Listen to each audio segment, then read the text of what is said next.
मैंने जो गलती की अब वो तुम ना करो, ठीक है। जहाँ पे तुम्हारे स्कूल वाले एक साल में एक बार सिलेबस कंप्लीट करा दोगे, वहाँ पे तुम इस स्ट्रैटेजी को फॉलो करने के बाद 9 टाइम्स अपना सिलेबस कंप्लीट कर रहोगे विद इन 3 मंथ्स। हाँ hello guys, this is Gaurav Singh, आपसे स्वागत है हमारी एक और इंटरेस्टिंग वीडियो में। गाइस आप देख रहे हैं हमारे चैनल एडुकेटेड, जहाँ पे वो फ्री ऑफ कॉस्ट मिलता है। तो फाइनली आ गए हम एक नई वीडियो में, और आज की वीडियो में क्या बात करने वाले हैं सबसे पहले बता दूं। आज की वीडियो में हम क्लास 9 स्ट्रैटेजी के बारे में बात करने वाले हैं। तुम्हारी कितनी मंथ्स की स्ट्रैटेजी होने वाली है? ये 3 मंथ्स की, ठीक है। अब भैया तुम कहोगे 3 मंथ्स कैसे? 3 मंथ्स तो बचे भी नहीं, दिसंबर तो चल ही रहा है, जनवरी फरवरी। तो देखो मैं बताता हूँ, आज है कितनी तारीख? 11 तारीख। अगर हम 15 तारीख से जोड़ें, सॉरी 11 तारीख से जोड़ें, ठीक है। देखो बेसिकली हमारा जो जैसे कि तुम्हें पता है 9th वाले और 11th वाले जो टर्म 1 एग्ज़ाम है वो हमारे 10th से पहले हो चुके हैं, ठीक है। मीन्स हमारे मिड में हुए थे, ठीक है, और इन लोग के लास्ट में स्टार्ट हुए हैं। तो हमारे लगभग वही 15 to 16 से स्टार्ट हुए हैं, और वैसे ही हमारा इस बार भी होने वाला होगा, ठीक है। क्योंकि हमारा जो 10th और 12th का जो टर्म 2 होगा वो हमारा मार्च के एंड या अप्रैल के स्टार्टिंग में होगा। तो तुम ये मान के चल सकते हो कि मार्च के मिड में तुम्हारा टर्म 2 होगा, ठीक है। अब मिड में होगा तो भैया यहाँ से हम ये मान सकते हैं कि 11 तारीख से है, 11 से हमारा 11 जनवरी, ठीक है। 11 जनवरी से हमारा 11 फरवरी, ठीक है, और 11 फरवरी से लेके 11 मार्च, ठीक है। 11 फरवरी से लेके 11 मार्च, ठीक है। 1 महीना, 2 महीना, 3, 1 2 3, एकदम करेक्ट। हमारे पास 3 महीने बच रहे हैं। 15 तारीख से या 12-13 तारीख से जो भी होगा हमारा एग्ज़ाम होने वाला है, ठीक है। तो इसके बारे में 3 मंथ्स की स्ट्रैटेजी के बारे में बात करने वाले हैं। अब ये एक ऐसी स्ट्रैटेजी तुम्हारे लिए बनाई है कि इसमें तुमको इतना ज़्यादा बेनिफिट, मीन्स 9x टाइम्स तुम्हारा सिलेबस कंप्लीट हो रहा होगा। जहाँ पे तुम्हारे स्कूल वाले एक साल में एक बार सिलेबस कंप्लीट करा दोगे, वहाँ पे तुम इस स्ट्रैटेजी को फॉलो करने के बाद 9 टाइम्स अपना सिलेबस कंप्लीट कर रहोगे विद इन 3 मंथ्स, ठीक है। स्कूल वाले 1 महीने में एक बार करवाएंगे, 3 महीने में एक बार तुम्हारा सिलेबस करवाएंगे, प्लस 1-2 बार रिवीजन हो जाएगा। तो तुम मान के चल सकते हो 1-2 बार करवा देंगे, लेकिन तुम यहाँ पे 9 टाइम्स अपना सिलेबस कंप्लीट कर रहोगे, प्लस रिवीजन कर रहे होगे। कितनी टाइम्स? 9 टाइम्स प्लस रिवीजन तुम कर रहे होगे, ठीक है। अब ऐसी क्या स्ट्रैटेजी होने वाली है, तो उसके लिए तुमको एंड तक बनी रहना पड़ेगा, ठीक है। और अगर वीडियो अच्छी लगी हो तो वीडियो को लाइक कर देना, चैनल को सब्सक्राइब कर देना, ठीक है, क्योंकि आगे जब बढ़ोगे तो और वीडियोस आने वाली हैं, ठीक है। और पहले वीडियो देख लो, समझ लो, उसके बाद ही तो वीडियो को लाइक करना और चैनल को सब्सक्राइब करना, ठीक है। तो 9x टाइम्स तुम्हारा रिवीजन होने वाला है, तुम्हारा सिलेबस कंप्लीट होने वाला है विद इन 3 मंथ्स। मीन्स 1 महीने में तुम 3 बार रिवीजन कर रहे होगे। अब कैसे कर रहे होगे वो सारी चीज़ों के बारे में बात करने वाले, ठीक है। तो यहाँ पे तुमको इंट्रो मैंने दे दिया कि क्या क्या चीज़ें होने वाली हैं इस वीडियो में, क्या क्या चीज़ें बताऊँगा, ठीक है। फिर देखो ये कंबाइंड वीडियो होने वाली है। पूरी तुम्हारी स्ट्रैटेजी 3 महीने की स्ट्रैटेजी तुमको क्लास 9 का कैसे सिलेबस टर्म 2 का पूरा कंप्लीट करके रिवीजन करके सब रख देना है। अब अगर तुम्हें सब्जेक्ट वाइज वीडियो चाहिए, ठीक है, हर एक सब्जेक्ट की स्ट्रैटेजी पर्टिकुलर सब्जेक्ट की चाहिए, तो तुम कमेंट जल्दी से कर दो, वीडियो को लाइक कर दो, ठीक है। तो तुम्हारे लिए सब्जेक्ट की भी वीडियोस आ जाएंगी, ठीक है। तो यहाँ पे सबसे पहले बात करते हैं हम यहाँ पे टर्म 1 के गिल्ट के बारे में, ठीक है। सबसे पहले हम स्टार्टिंग का समझ लेते हैं टर्म 1 के गिल्ट के बारे में, ठीक है। उसके बाद हम सिलेबस के बारे में बढ़ेंगे, और उसके बाद हम आएंगे अपनी स्ट्रैटेजी पर, ठीक है। तो ज़्यादा लंबी वीडियो नहीं करना वाला, जल्दी जल्दी तुमको शॉर्ट्स में बताने वाला हूँ। तो देखो टर्म 1 के गिल्ट, सबसे पहले तो ये चीज़ हटा दो तुम्हारी, ठीक है, कि तुम्हारा टर्म 1 जैसा भी गया हो अब, ठीक है। मैं पिछली 3 से 4 वीडियो में बोलते आ रहा हूँ और अब फिर बोल रहा हूँ, टर्म 1 जैसा भी गया हो, ठीक है। टर्म 1 का तुम्हारा कितना वो करता है, कॉम्पोजिशन है उसका 25% टर्म 1 का है, ठीक है।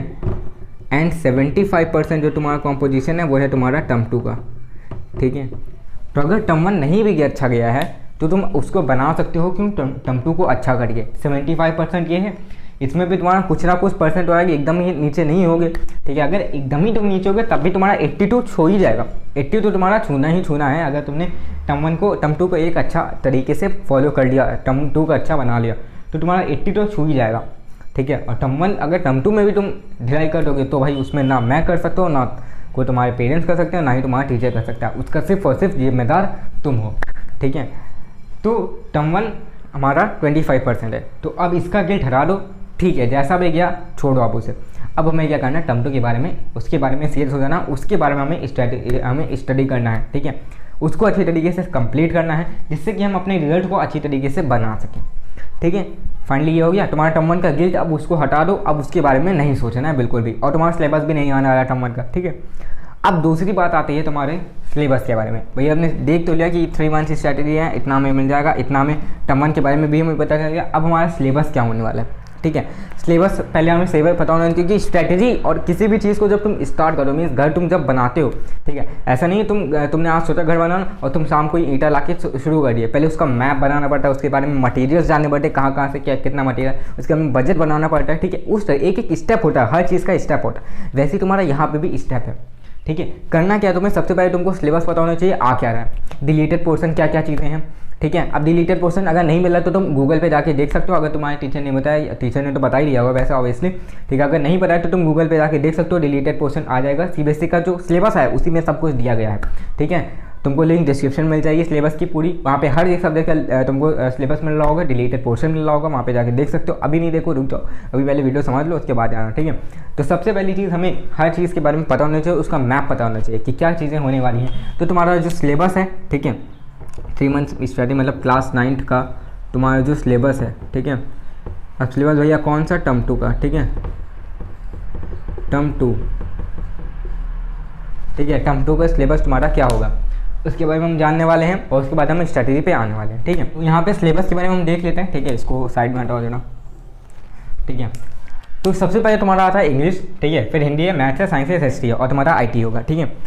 तो देखो सबसे पहली चीज़ जो तुम्हारी आती है इंग्लिश के बारे में बात करते हैं। तो पहला तुम्हारा रीडिंग सेक्शन होने वाला है, ठीक है, जो कि तुम्हारा स्टैटिक्स बेस्ड हो सकता है, ठीक है, तुम्हारा विजुअल बेस्ड हो सकता है, ठीक है। तो उसके लिए तुम्हें क्या पढ़ना है इंग्लिश के, मैं तुम्हें बता देता हूँ। ओसवाल बहुत सही बुक है, नॉट स्पॉन्सर्ड, हर वीडियो में बोल रहा हूँ, ठीक है, नॉट स्पॉन्सर्ड, ये मेरा पर्सनल ओपिनियन, मैंने फॉलो करी है, उसके हिसाब से तुमको बता रहा हूँ। ओसवाल की बुक्स ले सकते हो, ठीक है। लिंक तुम्हारी लिंक इन डिस्क्रिप्शन, LID मतलब लिंक इन डिस्क्रिप्शन, तुमको डिस्क्रिप्शन में लिंक मिल जाएगी, वहाँ से इजीली बाय कर सकते हो, हर एक सब्जेक्ट की ओसवाल की बुक मिल जाएगी। दूसरा तुम्हारा हो गया राइटिंग। अब राइटिंग में कौन कौन से तुम्हारे आ रहे हैं, लेटर टू ऑर्डर आ रहा है, लेटर टू इंक्वायरी आ रहा है, और एनालिटिकल पैराग्राफ आ रहा है, ठीक है। अब ये तो ईजी है, ये हो जाएंगे, ठीक है। ऑर्डर में तुम्हारा हमेशा, ऑर्डर में तुमको बता देता हूँ, ऑर्डर में तुम्हें हमेशा बॉक्स बनाना बहुत जरूरी रहेगा। यहाँ पे तुम्हारा सीरियल नंबर रहेगा, यहाँ पे कोड नंबर रहेगा, यहाँ पे आइटम रहेगा, आइटम की क्वांटिटी रहेगी, आइटम की कंपनी रहेगी, ठीक है। देखो ये हमारी टीचर ने ऐसा बताया था कि हमको अभी तक रटा हुआ है, हम 11th में हैं और तुम 9th में हो, ठीक है। 9th की चीज़ अभी भी रटी हुई, तो टीचर ने बहुत सही तरीके से बताया था, ठीक है। तो ये चीज़ें इस तरीके से तुमको, तो इस तरीके से तुमको इसको बनाना पड़ेगा, ठीक है। उसके बाद हम बात करते हैं तुम्हारा एनालिटिकल पैराग्राफ हो गया, लिटरेचर 7 चैप्टर, ठीक है। लिटरेचर में 7 चैप्टर होंगे, जिसमें कि 4 तुम्हारे चैप्टर होंगे, 3 तुम्हारी पोएम होंगी। अब तुम एक दिन तो पोएम को दोगे नहीं, ठीक है। इन्हीं के साथ तुमको इंक्लूड करना है 1 चैप्टर प्लस 1 पोएम रोज डेली, ठीक है, 1 चैप्टर प्लस 1 पोएम। ये है तुम्हारा सप्लीमेंट, ठीक है। सप्लीमेंट से कितने चैप्टर आ रहे हैं, 4 चैप्टर आ रहे हैं, ठीक है। तो यहाँ पे तुम देख सकते हो 8 चैप्टर हैं, 3 पोएम है। अब 8 चैप्टर के साथ 3 पोएम तुम कभी भी एडजस्ट कर सकते हो, ठीक है, उसमें कोई वो नहीं, वो सारी चीज़ें अभी बताऊंगा, टाइम तुम्हारा क्या रहेगा, टाइम टेबल क्या रहेगा, ठीक है। उसके बाद तुम्हारा आता है हिंदी। हिंदी में तुम्हारा कितने चैप्टर हैं, 5 चैप्टर हैं, जिसमें कि 2 पोएम होंगी, ठीक है। तो टोटल मिला के तुम्हारा 7 चैप्टर हो गए, 5 चैप्टर प्लस 2 पोएम, ठीक है, इजिली समझ आ गया। मैथ्स में तुम्हारा 6 चैप्टर हैं, 6 चैप्टर आ रहे हैं तुम्हारे, 6 चैप्टर आ रहे हैं, ठीक है। 6 वाला सिर्फ 6 चैप्टर नहीं है, 6 चैप्टर आ रहे हैं, ठीक है। अब आई होप कि तुमको सिलेबस तो पता ही होगा, अगर नहीं है तो भाई कॉपी में देख लो, तुमको पता चल जाएगा। लिंक मैंने डिस्क्रिप्शन में डाल रखी है, वहाँ पे इजीली सिलेबस देख सकते हो। साइंस में तुम्हारे 5 चैप्टर आने वाले हैं, 5 चैप्टर टर्म 1 में आए थे और 5 चैप्टर टर्म 2 में आएंगे। SST में तुम्हारे कितने चैप्टर आएंगे, 8 चैप्टर आएंगे। अब तुम देखो यहाँ पे ध्यान दो, 4 4 8 और ये 11, ये 7, ये 6, ये 5, ये 8, ठीक है। अब तुम इन्हें एवरेज निकालो, 10 दिन में कन्वर्ट कर दो, 10 डेज हर दिन को। ये इंग्लिश है 11 है, ठीक है। आप 3 पोएम है, इसको इसके साथ एडजस्ट करोगे तो तुम्हारा 8 दिन में कंप्लीट हो रहा होगा, प्लस 2 डेज तुम एक्स्ट्रा रिवीजन के लिए कर लो, तो 10 दिन तुम्हारा इंग्लिश में आ गया, ठीक है, हो गया। हिंदी के लिए तुम्हारे 7 चैप्टर हैं, इनमें भी 3 दिन रिवीजन ऐड कर लो, या कोई चैप्टर में थोड़ा सा उसके बारे में और पढ़ोगे तो इसमें भी 10 दिन लगा लो। मैथ्स में 6 चैप्टर हैं, 6 चैप्टर 6 दिन में तो हो नहीं जाएंगे, क्योंकि सरफेस एरिया वॉल्यूम जो चैप्टर है, जैसे कि अलजेब्रा, इन सब में थोड़ा टाइम लगता है, तो इसमें तुम्हें 4 दिन एक्स्ट्रा मिल रहे हैं, 6 चैप्टर हैं और 4 दिन एक्स्ट्रा मिल रहे हैं। मैथ्स में 10 दिन लगा सकते हो तुम, ठीक है। तुम्हारा जो साइंस है, साइंस 5 चैप्टर हैं, पर डे 2 चैप्टर करो, एक दिन चैप्टर को पढ़ो, दूसरे दिन थ्योरी करो, मतलब दूसरे दिन न्यूमेरिकल्स करो। अब न्यूमेरिकल्स तुम्हारा सिर्फ फिजिक्स में ही है, ठीक है। और बाकी क्या है, 2 दिन जो तुम्हारा केमिस्ट्री है और फिजिक्स, तो केमिस्ट्री और बायो है, उनको अच्छे से रिवाइज कर लो 2 दिन में, 2 दिन पर चैप्टर, एक चैप्टर को, ठीक है। और जो तुम्हारा फिजिक्स है उसको क्या करो कि एक दिन उसको रिवाइज करो और एक दिन उसके न्यूमेरिकल करो, एक दिन रिवाइज करो, एक दिन न्यूमेरिकल करो, ठीक है, ऐसे तुम्हारे हो जाएंगे। अब फिर क्या है तुम्हारा SST, ठीक है। SST में तुम्हारे 8 चैप्टर है, प्लस इसमें भी 10 दिन लगा लो, ठीक है। मैं साइंस में कितने 5 चैप्टर थे, इसमें भी 10 दिन लगा लो। मैथ्स में कितने 6 चैप्टर, इसमें भी 10 दिन लगा लो। तो ये 10 दिन हो गए। अब तुम देखो 3 महीने में कितने दिन होते हैं, 90 दिन होते हैं, ठीक है। 31 और तारीख को हटाओ, 90 दिन हुए 3 महीने में, ठीक है। अब 10 दिन में तुम अगर सोचो 10 दिन में तुम्हारा सिलेबस ये कंप्लीट हो रहा है। अब तुम अगर इसको 10 से डिवाइड करोगे तुम्हारा कितना आएगा, 9 आएगा। तो मतलब हम 9x टाइम्स, ठीक है, 9 टाइम्स हम अपना सिलेबस कंप्लीट कर रहे होंगे, ठीक है। एंड 8 टाइम्स हम रिवीजन कर रहे होंगे। अब तुम भैया समझ नहीं पाओगे कि हमने 8 टाइम क्यों लिखा, क्योंकि भाई पहली बार में तो तुम अब स्टार्ट ही करो। हम क्या मान रहे हैं, स्टार्टिंग से हम कर रहे हैं, ठीक है। पहली बार जब हम पढ़ेंगे तो हम सिलेबस कंप्लीट करेंगे, ठीक है। पहला हमारा रिवीजन नहीं होगा। दूसरी बार से, दूसरे अटेम्प्ट से हमारा जो रिवीजन है वो स्टार्ट हो रहा होगा। तीसरी बार होगा, चौथी बार होगा, 5वीं बार होगा, 6वीं बार होगा, 7वीं बार होगा, 8वीं बार होगा, 9वीं बार होगा, ठीक है। और ये कहा गया किसी चीज़ को 10 बार कर लेते हो तो दिमाग में फिट हो जाता है। और हम 9 बार कर चुके हैं, और एग्जाम से पहले हम 1 रात पढ़ेंगे, एग्जाम में टाइम मिलेगा, 10 बार हो गया, तुम्हारा फिट हो गया। अब तुम अगर इतना भाई रिवीजन कर लोगे 10 बार, और ये साइंटिफिक प्रूवन है, किसी भी चीज़ को 10 बार तुम रात में सोने से पहले अपने आप को रिमाइंडर लगा लो कि मुझे 4 बजे उठना है, 10 बार बोल दो रात में साथ में सोने से पहले। सुबह देखो 4 बजे आँख ना खुल जाए तो मैं अपना नाम बदल दूंगा, ठीक है। मैंने हमेशा, मेरे साथ कभी क्या होता है, मैं जैसे कि डायरी पेरेंट्स से साइन करानी होती है, ठीक है, मैं वो भूल गया, या कोई बुक रखनी होती है जब मैं सो रहा होता हूँ, ठीक है, सोने तब मुझे याद आता है अरे भाई वो बुक रखनी थी, ठीक है। अब ज़्यादा हो रहा तो जल्दी से हम निकलते तो है नहीं रजाई से, ठीक है। ऐसे तो सबके साथ होगा। तो मैं क्या करता हूँ, 10 बार बोलता हूँ अपने सोने से पहले कि मुझे बायो की कॉपी रखनी, मुझे बायो की कॉपी रखनी, मुझे बायो की कॉपी रखनी है। 10 टाइम बोलता हूँ, और सुबह जैसे उठता हूँ तुरंत याद आता है कि भाई बायो की कॉपी रखनी है। और जिस दिन मैंने 1-2 बार बोला उस दिन याद नहीं आता और फिर भूल जाते हैं। तो ये साइंटिफिक प्रूवन है, किसी भी चीज़ को 10 बार अगर तुम रट लोगे तो वो तुमको याद हो जाएगी, ठीक है, भूल ही नहीं सकते। और तुम 9 बार कर चुके हो, एग्जाम से 1 दिन पहले करोगे, 10 टाइम हो गया, तुम्हारे दिमाग में पूरा का पूरा सिलेबस जो है छप चुका है। अब तुम्हें कोई नहीं रोक सकता तुमको 40 में 40 लाने से। अब तुम्हें कोई नहीं रोक सकता 40 में 40 लाने से, ठीक है। तो सिलेबस को तुमने समझ लिया है। अब हम बात करते हैं एग्जाम पैटर्न की, ठीक है। एग्जाम पैटर्न हमारा कैसा होने वाला है उसके बारे में बात करेंगे।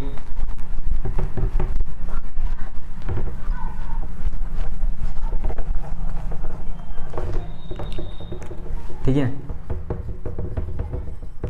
एग्जाम का तुम्हारा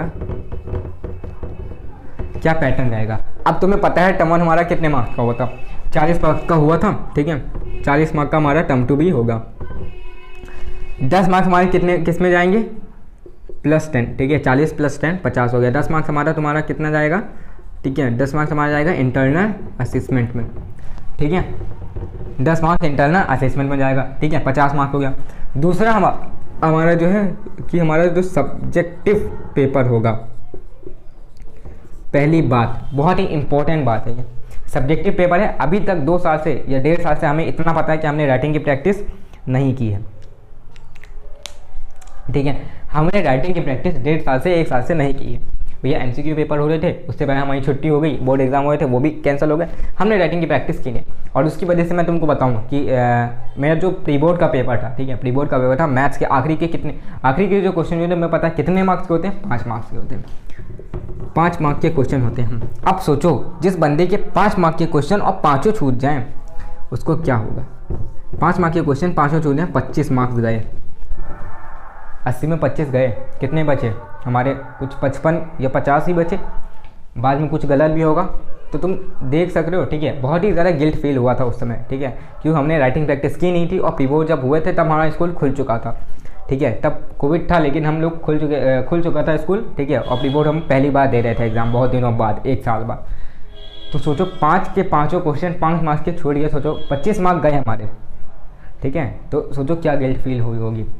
तो ये मैं चाहता हूँ कि मैंने जो गलती की अब वो तुम ना करो, ठीक है। मैंने राइटिंग प्रैक्टिस नहीं की और वो मेरी गलती थी और उसकी वजह से मुझे लॉस हुआ। तो अब मैं चाहता हूँ कि तुम लोग गलती ना करो। तो प्लीज़ सब्जेक्टिव एग्जाम है, टर्म 1 में हमने MCQ तुक्का मारा है, ठीक है, छोड़ दो उसको, अब हम भूल जाए। अब हमें क्या करना है, सबसे पहले हमें राइटिंग प्रैक्टिस करनी है, ठीक है। और राइटिंग प्रैक्टिस ऐसे नहीं कि भैया तुम एक क्वेश्चन लगा रहे हो 10 घंटे लगाओगे, ये बिल्कुल नहीं करना, ठीक है। उसी चक्कर में तो 25 मार्क्स में ले गए, ठीक है, 25 मार्क्स उसी चक्कर में गए। टाइम मैनेजमेंट हमने किया नहीं और उसकी वजह से मेरे मार्क्स जो है प्री बोर्ड्स में कट गए, ठीक है। तो टाइम मैनेजमेंट करना है, ठीक है। पेपर तुम्हारा कितने घंटे का होगा, 2 घंटे का पेपर होगा, ठीक है। टर्म 2 है तो तुम्हारा 2 घंटे का पेपर होगा, टर्म 1 1.5 घंटे का था, ठीक है। 2 घंटे का पेपर है, 35 से 30 क्वेश्चन आएंगे तुम्हारे टर्म 2 में, उससे ज़्यादा नहीं आएंगे, ठीक है। ऐसे तुम्हारा 40 मार्क का होगा, अगर तो कब तक कम ही आ जाए, ठीक है। अब मुझे उतना आइडिया नहीं है, अभी पेपर पैटर्न नहीं आया, बट एक इमेजिनरी हम तुमको बता रहे हैं, ठीक है। तो जो पेपर है अपने आप से क्वेश्चन पेपर लगाओ, या टर्म 2 पे मॉडल पेपर होंगे तुम्हारे, गूगल पे बहुत डेटा मिल जाते हैं, ठीक है। उनको क्या करो, प्रैक्टिस करो। 2 घंटे में तुम्हारे कितने क्वेश्चन हो पा रहे हैं, पहली बार करोगे तो मैं गारंटी तुमको बता रहा हूँ, अभी राइटिंग प्रैक्टिस तो है नहीं, तो तुम्हारे शायद 25 क्वेश्चन हो, 30 क्वेश्चन हो, ठीक है। अगर तुम थोड़े अच्छे स्टूडेंट हो गए और अगर एवरेज हो तो तुम्हारे शायद 20 क्वेश्चन ही हो या 15 क्वेश्चन हो। अब दूसरे दिन जब तुम प्रैक्टिस कर रहे होगे तो तुम्हारे शायद 25 से 30 पहुँच जाए, तीसरे दिन 30 से 32 पहुँच जाए, 34 पहुँच जाओ, फिर 35 पहुँच जाए, ठीक है। तो ऐसे क्या है, अभी तुम्हारे पास 3 महीने हैं और 3 महीने में आराम से तुम राइटिंग प्रैक्टिस कर सकते हो। फिर एक दिन ऐसा आएगा ना, एक टाइम ऐसा आएगा जब तुम 2 घंटे मतलब 1.5 घंटे में अपना टर्म 2 का सिलेबस पूरा, टर्म 2 का पेपर पूरा कंप्लीट करोगे, आधा घंटा बच जाएगा रिवीजन के लिए, ठीक है। तो उस स्ट्रैटेजी को बनाने के लिए, उस स्पीड को बनाने के लिए हमें क्या करना पड़ेगा, राइटिंग की प्रैक्टिस करनी पड़ेगी, ठीक है। पूरा टोटली तुम्हारा सब्जेक्ट होने वाला है, तो प्लीज़ इस मैम में मत रहना कि आप तुम्हारा MCQ आएगा, वो नहीं आने वाला, सिर्फ और सिर्फ तुम्हारा सब्जेक्टिव आएगा, ठीक है। तो ये मैंने पहले भी बोला था, अब भी बोला हूँ, subjective is easier than objective, ठीक है। ऑब्जेक्टिव में कहीं से भी क्वेश्चन कुछ भी आ सकता है, लेकिन सब्जेक्टिव में जो तुम्हारा NCERT के एग्जाम्पल से आएगा, या तुम्हारे जो टीचर नोट्स लिखवा रहे हैं उसमें से आएगा, उसमें क्या तुमको रटना है, उसको समझना है, ठीक है, और सॉल्यूशन को लिख देना। उसमें मार्क्स कटिंग के भी उतने चांसेस नहीं होते। ऑब्जेक्टिव में गलत हुआ तो 0 और नहीं तो 1। इसमें क्या है, अगर 5 मार्क का क्वेश्चन है तो अगर तुमने 3 पॉइंट भी सही लिख दिए तो 5 में 3 तो मिल रहे हैं, 0 तो नहीं मिल रहा, ठीक है। तो term 2 is more better than term 1 और it is more scorer than term 1, ठीक है, ये गारंटी है, ठीक है। ये एग्जाम पैटर्न समझ लें और हमें क्या क्या प्रैक्टिस करनी है। अब हम बात करते हैं अपनी जो है वो स्ट्रैटेजी के बारे में, ठीक है। हाँ, स्ट्रैटेजी से पहले ये भी बात कर दूं कि टॉपर का जो माइंडसेट है, ठीक है, मीन्स हमारा माइंडसेट कैसा रहता है। मैंने तुमको पहले बताया कि हमेशा जो है अपना जो पेपर है उसको किसी से कंपेयर मत करना, मीन्स अपनी प्रिपरेशन को, ठीक है, कंपेयर मत करना, ठीक है। अगर टॉपर बनना है तो कभी भी अपनी प्रिपरेशन को कंपेयर मत करना कि भाई अगर उसने, तुम सोचो तुम्हारा दोस्त ने वो कह रहा था कि उसने 10 चैप्टर कंप्लीट कर चुके हैं और तुमने एक ही चैप्टर किया, तो भाई कंपेयर करोगे तो ऑब्वियसली तुम डिमोटिवेट हो रहे हो, ठीक है। ऑब्वियसली तुम डिमोटिवेट होगे, उससे तुम्हारा कुछ फ़ायदा नहीं होने वाला। उसने कब तक करे नहीं है, लेकिन वो तुमको नीचा दिखाने के लिए, तुमको नीचे डिमोटिवेट करने के लिए वो बोलेगा कि मैंने इतना कर लिया। अब कौन सा उससे कोई पूछने जा रहा है, टेस्ट लेने जा रहा है, उसने तो बोल दिया, ठीक है, हम डिमोटिवेट हो गए। तो प्लीज़ इस माइंडसेट को हटा देना, कभी भी अपनी प्रिपरेशन को कंपेयर मत करना, ठीक है। टर्म 2 के लिए मैं स्पेशली बोल रहा हूँ, इसमें कंपेरिजन बिल्कुल मत करना। जो है तुम्हारा, अगर तुम्हें देखो तुम्हारा जो पेपर है वो तुम्हारा मार्च में ही होने वाला है, उससे पहले नहीं होगा, ठीक है। तो अगर एक बच्चे में जिसने टॉपर है, अगर उसने जनवरी में या फरवरी में अपना कोर्स कंप्लीट कर लिया तो ठीक है, उसने जनवरी फरवरी में कंप्लीट कर लिया है, तुम एग्जाम में मतलब मार्च के महीने में ही कंप्लीट कर रहे हो, तो यहाँ पे तुम्हारा लॉस नहीं है और ना ही उसका कुछ फ़ायदा हो रहा है, ठीक है। उसका फ़ायदा बस ये है, उसके पास रिवीजन का टाइम ज़्यादा है, तुम्हारे पास रिवीजन का टाइम नहीं रहेगा, लेकिन तुमने भी सिलेबस पूरा कंप्लीट कर रखा है, ठीक है। तुमने भी उतना ही पढ़ा है जितना टॉपर ने पढ़ा है। ऐसा नहीं कि वो तुम्हारा क्लास 10 और 11 का भी पढ़ के जाएगा, ठीक है। क्लास 10 और 11 का नहीं पढ़ने वाला और ना ही तुम थोड़ा कम पढ़ने वाले हो, ठीक है। तो प्लीज़ कंपैरिजन मत करना। अगर उसको 2 महीने लग रहे हैं, अगर तुमको 2 महीने लग रहे हैं प्रिपरेशन करने में तो लगाओ, अगर उसको 1 महीना लग रहा है तो लगने दो उसको, ठीक है। कभी भी प्रिपरेशन को कंपेयर नहीं करना है, ठीक है। अब हम बात करते हैं स्ट्रैटेजी के बारे में कि क्या स्ट्रैटेजी होने वाली है, ठीक है। देखो सबसे पहली बात हम तुमको बता दें स्ट्रैटेजी के बारे में, ठीक है, वो है तुम्हारी क्या रहेगी, सबसे पहली स्ट्रैटेजी जो तुम्हारी बात है, ठीक है, वो है NCERT। भाई NCERT को फॉलो करना है। अब देखो मैं एग्जांपल देता हूँ, ठीक है। अगर तुम्हारे पास मीन्स एक एग्जांपल है, जैसे कि तुम्हारे पास ये है, ठीक है, ये है तुम्हारा स्कूल, ठीक है, ये है तुम्हारा स्कूल और ये है तुम्हारा घर, ठीक है। अब सबसे छोटा जो रास्ता है वो ये वाला है और ये उससे थोड़ा सा बड़ा है, ठीक है, और ये उससे थोड़ा और बड़ा है, ठीक है। ये उससे छोटा है लेकिन ये थोड़ा एकदम कॉम्प्लेक्स है, ठीक है, ये एकदम कॉम्प्लेक्स है। अब ये तुमको सबसे कम समय में, ठीक है, सबसे कम एफर्ट में, तुमको सबसे कम एफर्ट में, एकदम कम एफर्ट में ये तुमको सीधे स्कूल पहुंचा रहा है और कम टाइम में। ये थोड़ा ज़्यादा एफर्ट लगा रहा है, ठीक है। और ये वाला तुम्हारे दोस्त जो हैं वो इधर से भी जा रहे हैं, कुछ दोस्त हैं तुम्हारे इधर से जाते हैं, उनको मज़ा आ रही है, और कुछ दोस्त हैं इधर से जा रहे हैं और कुछ हैं जो इधर ही से जा रहे हैं। अब तुम कौन सा चूज़ करोगे बताओ। देखो मैं तो हूँ, मैं इसी को चूज़ करूँगा। लेस एफर्ट, जितनी कम एनर्जी लगानी पड़े उतना ज़्यादा अच्छा है। अब इसके एग्जांपल से समझो, तुम्हारी एनसीईआरटी जो है लेस एफर्ट में, ठीक है, तुमको सारी चीज़ें समझा रही है। मैं फिर से एक एग्जांपल देता हूँ, ठीक है। मैंने पहले भी शायद बताया वीडियो में कि मेरे सर ने बताया था कि एम्स तुम सबको पता होगा, ठीक है, एम्स, ठीक है, और नीट पता ही होगा। तो नीट का जो पेपर है पूरा 100% तुम्हारा एनसीईआरटी से आया था। हर एक क्वेश्चन विद पेज नंबर के साथ उन्होंने सारे क्वेश्चन दिखाए थे। अब तुम समझ सकते हो इस एनसीईआरटी की क्या महत्व है। जो बच्चा सिर्फ एनसीईआरटी पढ़ के गया था वो भी 100% क्या पता इसको कर लिया हो, ठीक है। और जो इस रास्ते से जा रहा था कभी, और कभी इस रास्ते से जा रहा था, कभी इस रास्ते से जा रहा था, कभी इस रास्ते से, मतलब जो एनसीईआरटी तो पढ़ रहा था लेकिन साथ में नई रिफ्रेशर पढ़ रहा था। एक दोस्त था अनिल, ठीक है, उसने बताया कि भाई ये वाली रिफ्रेशर पढ़ लो। दूसरा दोस्त था तुम्हारा अनुज, उसने कहा नहीं भाई ये वाली रिफ्रेशर ज़्यादा अच्छी है, ये सेकंड वाली पढ़ लो। तीसरा अमन था, उसने कहा भैया ये वाली पढ़ लो, ठीक है। अब तुम क्या करोगे, एनसीईआरटी तो पढ़ ही रहे हो, उधर का तुम्हें समझ आया थोड़ा सा, तुम्हारे दोस्त समझ आ रही भैया ये वाली रिफ्रेशर है, एनसीईआरटी से तुम शिफ्ट होगा इस वाले में। अब दोनों मिक्सअप हो रहा है तो थोड़ा सा खिचड़ी बनी तुम्हारे दिमाग में। तीसरे ने बताया भैया उससे इन दोनों से अच्छी है, सबसे अच्छी तुम ये पढ़ो, इसमें हर एक चीज़ दी गई। उससे अच्छा इसने बताया कि भैया ये पढ़ो। अब तुम क्या देख लो, यहाँ पे सिर्फ खिचड़ी बन रही है और कुछ नहीं बन रहा है, यहाँ पे और कुछ नहीं बन रहा। तो यहाँ पे मैं तुमको यही कहना चाहता हूँ, देखो मैं हमेशा तो तुमको एक ही चीज़ बोलता रहा हूँ, एनसीईआरटी करनी है। और अगर मैंने बोली है कोई रिफ्रेशर तुमको ओसवाल बोली, ऐसा नहीं है मैं तुमको आज ओसवाल बोल रहा हूँ, कल ऑल इन वन बोलूँगा, तीसरे दिन एग्जाम आइडिया बोलूँगा, ऐसा नहीं बोल रहा हूँ। तुमको जो मैंने बताया बस इसको करना है। मेन चीज़ तुम्हारी ये है, जब भाई ये कंप्लीट हो जाए अब तुमको चाहिए वैरायटी ऑफ क्वेश्चन, ठीक है, क्वेश्चन प्रैक्टिस करने या ऐसे क्वेश्चन ढूंढने जो तुम्हारे एग्जाम में ज़्यादा प्रायोरिटी है कि यही आएंगे, ठीक है। तो तुम ओसवाल पे जाओ तुरंत, ठीक है। एनसीईआरटी का सिलेबस तुमने कंप्लीट कर लिया, अब रिवीजन के टाइम में ओसवाल करते रहो साथ साथ में। एक सैंपल पेपर, उसमें 5 सैंपल पेपर होते हैं तुम्हारे जो लगाने वाले होते हैं, और 5 होते हैं जो तुम्हारे लगे हुए होते हैं पहले से, ठीक है, जिनके सोल्यूशन भी रखें। तो पहले तुम लगे वाले जो हैं उन सबको कर लो, और उसके बाद सेल्फ असेसमेंट वाले कर लो। इससे क्या तुम्हारा रिवीजन भी हो रहा है, क्वेश्चन भी तुम प्रैक्टिस कर रहे हो, और तुम्हारा सिलेबस भी साथ में चल रहा है, ठीक है। अब तुम समझ सकते हो 9 टाइम्स तुम्हारा सिलेबस कंप्लीट हो रहा है, ठीक है। स्कूल में तुम्हारा 1 टाइम हो रहा है, लेकिन यहाँ पर तुम्हारा 9 टाइम्स कंप्लीट हो रहा है सिलेबस, ठीक है। तो इस तरीके से तुम्हारा जो है बहुत अच्छी तरीके से तुम्हारा स्ट्रेटेजी बनने वाली है, ठीक है। एनसीईआरटी तुम्हारी कवर हो गई। अब दूसरा पॉइंट क्या आता है भैया, वैसे मैंने सारे पॉइंट्स बता ही दिए तुमको, एक ही पॉइंट में इससे रिलेटेड कर दिया है। रिवीजन तुमको रिवीजन के लिए ओसवाल का यूज़ करना है, ठीक है। एनसीईआरटी पहले कर लोगे, ठीक है, उसके बाद तुमको रिवीजन करना है। और फिर तीसरी चीज़ तुम्हारा जो है वो सीबीएसई का सैम्पल क्वेश्चन पेपर कर लेना। अब भैया वो तो अभी तुम कहोगे वो तो आया नहीं, तो ठीक है अभी नहीं आया, ठीक है, सैम्पल क्वेश्चन पेपर अभी आया नहीं है। अब 9th 10th का तो 9th 11th का निकालेंगे नहीं, अब उसके लिए क्या करें, तो तुम गूगल पे जाओ, ठीक है। गूगल पे वहाँ पे तुमको मॉडल क्वेश्चन पेपर मिल जाएंगे बहुत ढेर सारे, ठीक है। अगर अभी नहीं अपडेट हुए तो कुछ दिनों में आ जाएंगे, ठीक है। और बाकी मैं भी कोशिश कर रहा हूँ अगर कहीं से मिल जाता है, ठीक है, कोई भी मिलता है तो मैं तुमको बहुत ही जल्द अपलोड कर रहा हूँ अपने टेलीग्राम ग्रुप पे। तो अगर उसे ज्वाइन नहीं किया है तो प्लीज़ उसको ज्वाइन कर लो, ठीक है। तो इस सीबीएसई के सैम्पल पेपर या तुम model question sample question paper लगा लो, ठीक है। उससे तुम्हें एक आइडिया मिल जाएगा कि भाई इतने क्वेश्चन आ रहे हैं हमारे एग्जाम में, इतने क्वेश्चन आएंगे और इतना टाइम मिलेगा, ठीक है, इतना इस क्वेश्चन में इतना टाइम देना है, ठीक है। तो ये है तुम्हारी स्ट्रैटेजी, ठीक है। इस तरीके से तुमको स्ट्रैटेजी को फॉलो करनी है।